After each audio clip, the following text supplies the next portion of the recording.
황세원의 생활안전 매뉴얼 시간입니다. 매주 월요일 함께하고 있는데요. 일상생활 곳곳에 도사리고 있는 생활 속의 위험 요소들을 점검을 하고 안전 수칙을 함께 공유를 하고 있습니다.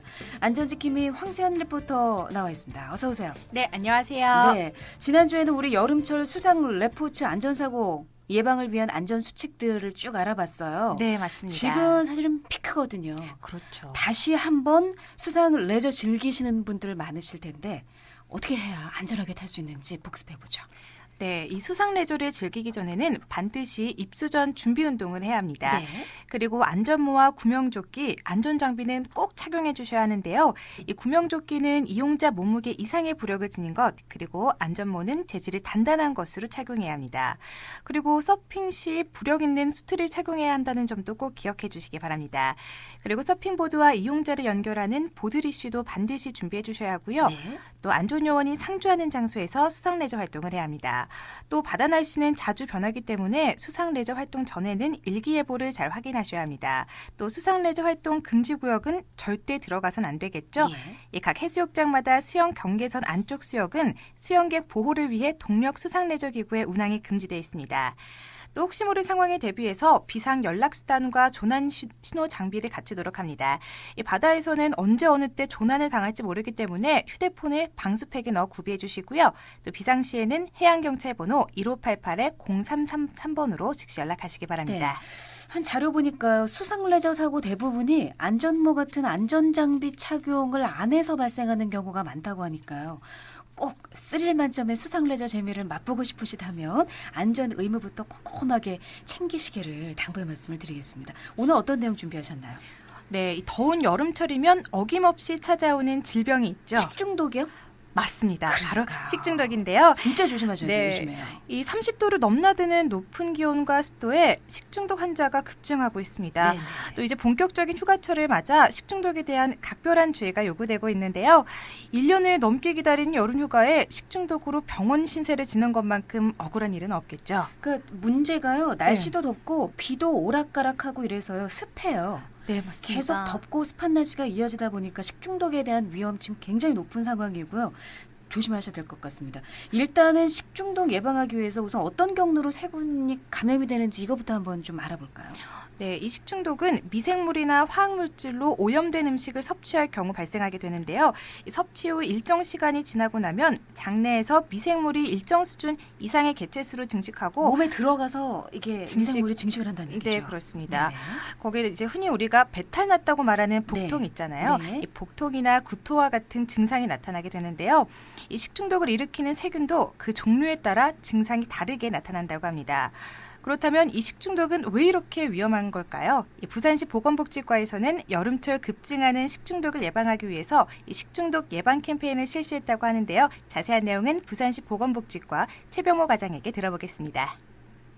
예, 올해는 예년에 비해서 일찍 무더위가 찾아왔습니다. 휴가철 더위를 피해서 해수욕장을 찾는 관광객이 많을 것으로 예상되어서 관광객과 시민들께 식중독을 사전에 예방하고 식품 위생에 대한 대시민 관심 제고 및 안전한 식품 관리 홍보를 위해서 캠페인을 실시하게 되었고 각종 식중독 예방 홍보물을 제작해서 배부하게 됐습니다. 예, 여름철은 고온 다습한 날씨로 인해서 식중독균이 활발하게 번식하는 데다가 야외 활동이 잦아지면서 외식 등으로 인한 식중독균 감염의 가능성이 높아집니다. 작년의 경우에는 7월에서 9월까지 전국적으로 약 3천여 명의 식중독 의심 환자가 신고되었고 부산의 경우에는 341명의 식중독 의심 환자가 신고되었습니다. 여름철 대표적인 식중독균으로서는 병원성 대장균, 장염 비브리오균, 살모넬라균, 캄필로박타 제주니균 등이 있습니다. 건강한 성인이라면 하루 이틀 정도 지나면 자연스럽게 호전이 되지만 영유아,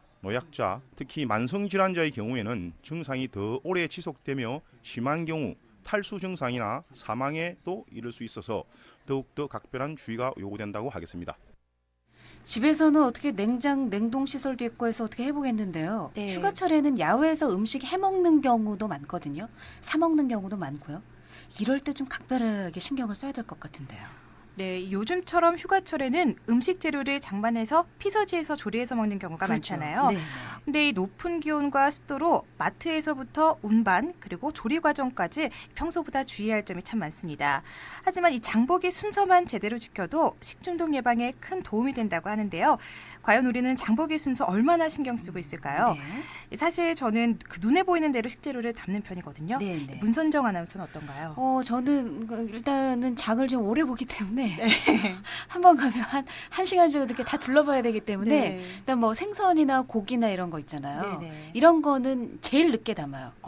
그리고 좋은 뭐 방법입니다. 라면이나 네. 아니면 뭐 통조림 뭐 이런 거 있잖아요. 네네. 이런 건 일단 미리 담고 저는 이거 확실하게 지킵니다. 아주 그 맞게 좋습니다. 하고 있는 거죠. 네, 맞게 잘하고 계신데요. 네. 이 섭씨 30도를 웃도는 날씨에는 상온에서 6시간에서 11시간만 지나도 식중독균이 발생할 수 있습니다. 네.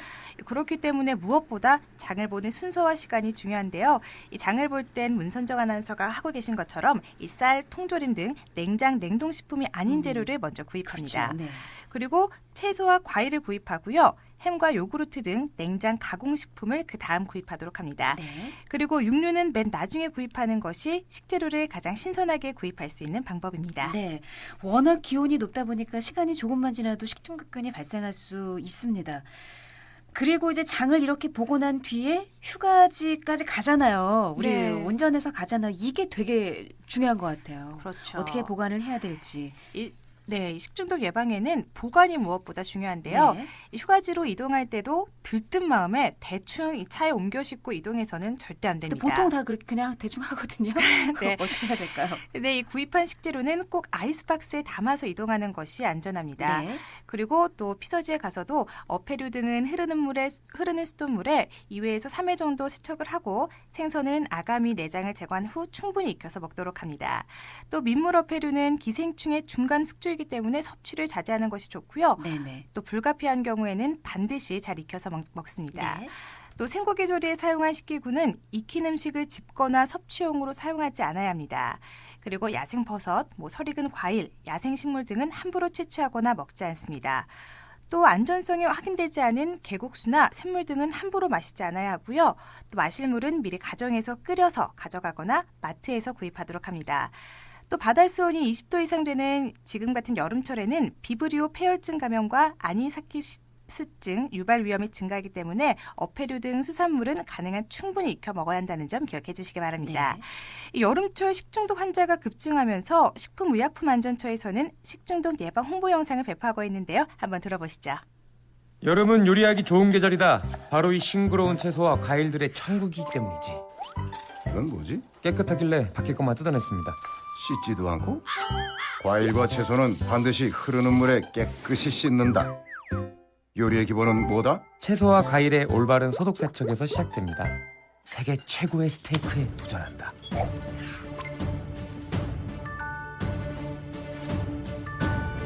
동작 그만. 어떻게 하루도 그냥 넘어가는 날이 없냐. 채소용 도마와 칼, 육류용 도마와 칼은 구별하여 사용한다. 요리의 기본은 뭐다? 조리기구 구분 사용으로 시작됩니다. 여름철 생선을 다룰 땐 첫째도 둘째도 위생이다. 잘들 보라고. 그거 당장 못 빼? 거기에 세균 묻혀서 여기저기 다 옮길 셈이야? 생선은 흐르는 물에 씻어 소독된 거즈로 닦은 후 회를 뜬다. 또한 조개는 익혀서 먹는다. 요리의 기본은 뭐다? 철저한 어패류 위생 관리로 시작됩니다. 정말 조심해야 될 것 같습니다. 여름철 식중독 예방을 위해서 우리가 흔히 3대 요령 이거 항상 강조하잖아요. 네, 자주 맞습니다. 손 씻기, 끓여 먹기, 익혀 먹기 이것도 꼭 기억을 해주셔야 할 것 같은데요. 마지막으로 식중독으로부터 우리 몸을 안전하게 지킬 수 있는 행동 요령 중요한 부분들 다시 한번 짚어보죠. 네, 외출 후 반드시 비누로 깨끗하게 손을 씻는 건 말 안 해도 다들 아시죠? 손 씻기는 가장 기본적인 수칙이면서 가장 좋은 식중독 예방법입니다. 꼭 손 씻기를 생활해 주시기 바랍니다. 또 요리에 사용되는 조리도구 또한 청결을 유지하는 것이 필요한데요. 이 행주나 수세미, 칼, 도마는 세균이 번식하기 가장 좋은 곳입니다. 네네. 이 행주 같은 경우 자주 삶아서 햇빛에 말리면 세균이 증식하는 것을 막을 수 있고요. 또 도마는 깨끗하게 닦은 후 뜨거운 물을 뿌리면 소독 효과가 있다고 합니다. 네. 그리고 식재료를 보관할 때도 주의하셔야 할 것이 있는데요. 이 차게 먹는 음식은 빨리 식혀서 냉장, 냉동 보관해야 합니다. 네. 하지만 이때 싱크대에 차가운 물이나 얼음을 채운 후 큰 소치나 냄비를 담그고 규칙적으로 저으면서 식혀야 한다고 하는데요. 네. 이 상온에서 방치해서 식히는 것은 식중독균을 증식시킬 수 있어서 안 된다고 합니다. 네네. 또 선풍기로 이 열기를 식히는 분들도 있는데요. 이 선풍기는 먼지로 인한 오염이 발생할 수 있기 때문에 사용하면 안 된다고 합니다. 예. 그리고 뜨거운 음식을 냉동고에 바로 넣으면 냉장고나 냉동고 내부의 온도를 상승시켜 오히려 보관 중인 음식도 온도가 올라갈 수 있어서 주의하셔야 한다고 합니다. 네. 그리고 한번 해동한 식품은 재냉동하는 것도 안 됩니다. 이 냉동과 해동을 반복할 경우 식중독균이 쉽게 자라나기 때문에 꼭 냉장 보관해 주시기 바랍니다. 네, 알겠습니다. 이번 주는 여름철 일상생활에서뿐만 아니라 휴가지에서 식중독을 예방하기 위한 행동 요령 간단하게 알아봤습니다. 황선을 부터 수고하셨습니다. 네, 고맙습니다. 네.